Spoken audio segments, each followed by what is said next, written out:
শুধু দর্শক মণ্ডলী, প্রত্যেক বছরের মতো এবারও আমরা জিয়া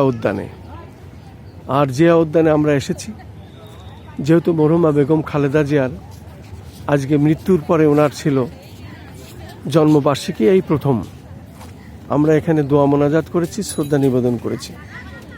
আমরা দেখতে পাচ্ছি চারিপাশে সবুজ আর সবুজ, এবং চারিপাশেই মানুষ এভাবে আসছেন যাচ্ছেন, শ্রদ্ধা নিবেদন করছেন। যারা শহীদ প্রেসিডেন্ট জিয়াউর রহমানকে ভালোবাসেন, আদর্শকে ভালোবাসেন, বেগম খালেদা জিয়াকে ভালোবাসেন, আদর্শকে ভালোবাসেন, তারাই আসছেন। যারা বাংলাদেশ জাতীয়তাবাদী দল বিএনপি করেন, অথবা বাংলাদেশি জাতীয়তাবাদ অথবা ওনাদের নীতি আদর্শকে বিশ্বাস করেন, তারাই আসেন। আমরা যেমনটি প্রত্যেক বছরই আসি, এবারও এসেছি। এটা হলো আমাদের আদর্শিক একটি বিষয়।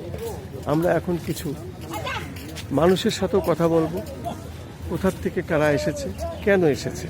আমি দেখতে পাচ্ছি বিভিন্ন জায়গায় এইভাবে মানুষ বসে আছে, এবং তারা তাদের কর্মকাণ্ড, তাদের কাজকাম, তারা তাদের কথাবার্তা বলছেন। আমি সেটাও দেখানোর চেষ্টা করছি। পাশাপাশি আমি দেখতে পাচ্ছি দুজন যুবক এখানে বসে আছেন, তাদের আমি নাম পরিচয় জানার চেষ্টা করব। ভাই, আপনার নাম কি বলবেন?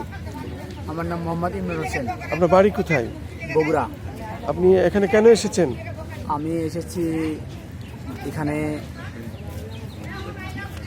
দেশনেত্রী বেগম খালেদা জিয়া, ওনাকে কবর দেওয়ার পর এখানে কোনোদিন আসা হয় নাই। এ প্রথম ওনার কবরটাকে জিয়ারত করার জন্য আমি বগুড়া থেকে এখানে এসেছি, আজকে তার কবরটা জিয়ারত করার জন্য। অনেক ধন্যবাদ আপনাকে। তারপরে কি নাম? মোহাম্মদ সৈকত সরকার। সৈকত সরকার। তা কবর জিয়ারত করা হয়েছে? হ্যাঁ, দোয়া মোনাজাত। হ্যাঁ, দোয়া মোনাজাত করলাম। ঠিক আছে, ঠিক আছে। বাড়ি কোথায়? বগুড়া। বগুড়া? হ্যাঁ, বগুড়া। অনেক ধন্যবাদ। শুধু দর্শক, আমরা দেখলাম, শুনলাম, যাদের পাচ্ছি তাদের জিজ্ঞাসা করছি, তারা বলছে আমাদের বাড়ি বগুড়া, আমরা এখানে এসেছি মরহুমা বেগম খালেদা জিয়ার কবর জিয়ারত করতে এবং শহীদ প্রেসিডেন্ট জিয়াউর রহমানের কবর জিয়ারত করতে। আমরা দোয়া মোনাজাত করেছি এবং কবর জিয়ারত করেছি। এখন আমরা একটু অপেক্ষা করছি।